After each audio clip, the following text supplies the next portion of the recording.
Good day, merry internet denizens. Today I'm going to take a brief look at the closest thing you can get to Pokemon Online on Steam, a little game called Moonrise. On the surface, Moonrise looks very dissimilar from a game attempting to be Pokemon. However, there are some things that have been done to make the game quite different indeed to that of a standard Pokemon game, and forthwith I shall tell you of those differences, both splendid and terrible. Let's start with your Pokemon trainer, or Warden as they are called in Moonrise. The customization isn't a sniff at Reign of Kings or Elder Scrolls, but there's a fair amount of details to change. Fashionable hairdos, trendy new kecks, and this summer's hottest beachwear. There's a particularly wider range of clothing available to you once you get into the bulk of the game, to let you turn your Warden into the beautiful, unique snowflake he deserves to be. Wardens, unlike their infantile dictator counterparts in Pokemon, get stuck into the battle with their Solari war slaves. We'll be stopping to discuss the role of Wardens in battle more closely right now! The battle system in Moonrise is pretty fast-paced. And by pretty fast-paced, I mean it's faster-paced than a boxing match between two seasoned boxing mantis shrimps. If you sit back, twiddling your thumbs, dreaming wistfully of the first time you caught a Pikachu on Pokemon Red or Blue, then you've already lost. Moonrise waits for no man. The active time battle is just what it says on the proverbial Ronseal tin. If your Warden or frontline Solari don't have a ring around the base of their feet, then they're just posing as cute, ugly or weird-looking punching bags. Each Solari can have up to 4 moves, each having a cooldown which has to charge at the start of battle and then again each time after it's used, and a ready up / casting time. This casting time dictates how long it takes for your Solari or Warden to charge up their white ring, meaning that move is cocked, locked and loaded like a Smith & Wesson dueling pistol.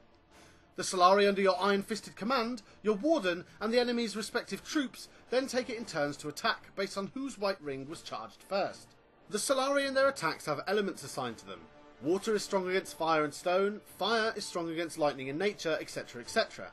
The exception to this being the basic or normal creatures and attacks which are exempt from these rules. Attacks also have effects such as stun, dizzy, burning, root, toxic and many more, and these are what make the battle system quite complex and adds a definitive skill gap.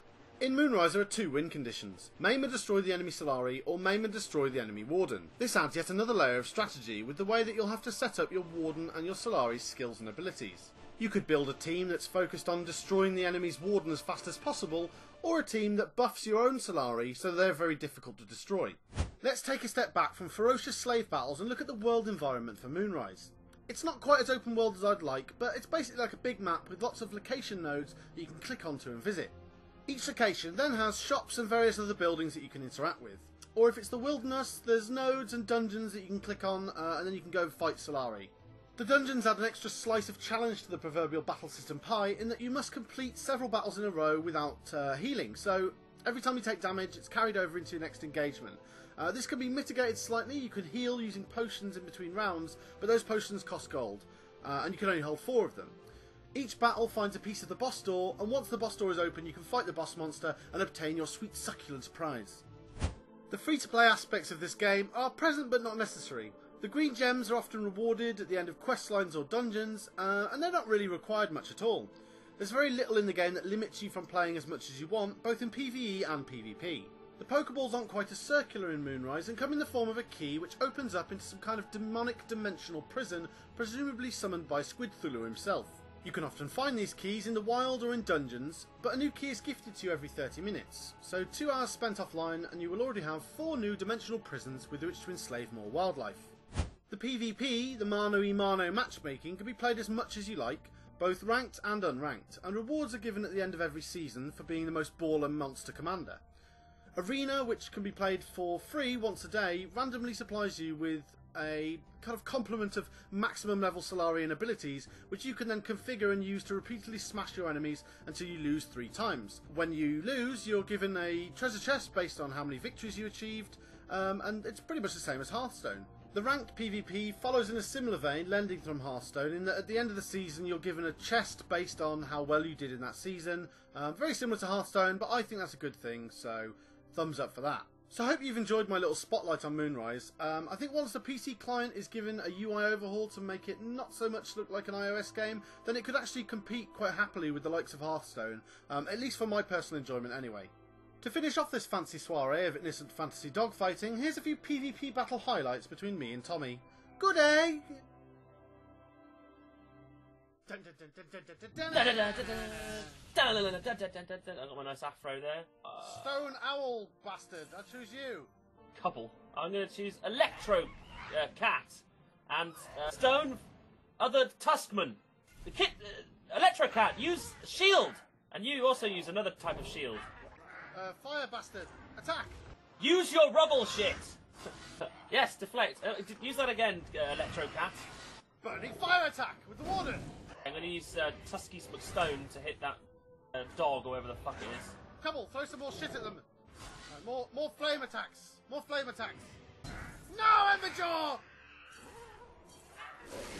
Good job, Stone Dog. So you're using the tactic that is unbeatable I told you about. What do you mean? With that gravel one where you just repeat that exact same one is that what that guy has. He's unbeatable. I can't beat him. Good. You have to have Dispel and then my only fucking Solari that's got Dispel won't come out. Look, I don't make the rules. I just play by the hand dealt. The Solari hand that's dealt. So what you're saying is Stone Tusk Bastard is particularly strong. Yeah, he's ridiculous. You can't. Hey, I'm gonna block. I'm forbidden from getting my last Solari out. It's broken. What is the last one? It's the fucking little jellyfish bastard. Oh no, not fire. Oh, he's down. Oh, well, that's GG. So the last one. No, There he is! now it comes out! Oh, Enrage. So I can use Neutralise on that dog. Quick Fire Claw! Zap him with a Hadouken. Use a bruising charge attack! This guy's got Dispel on him, so I couldn't use anything. What? Why did it attack him? I selected your fucking dog! And now you're armoured and guarded again. I mean... Well, you killed the Electric Cat. Oh great, one monster.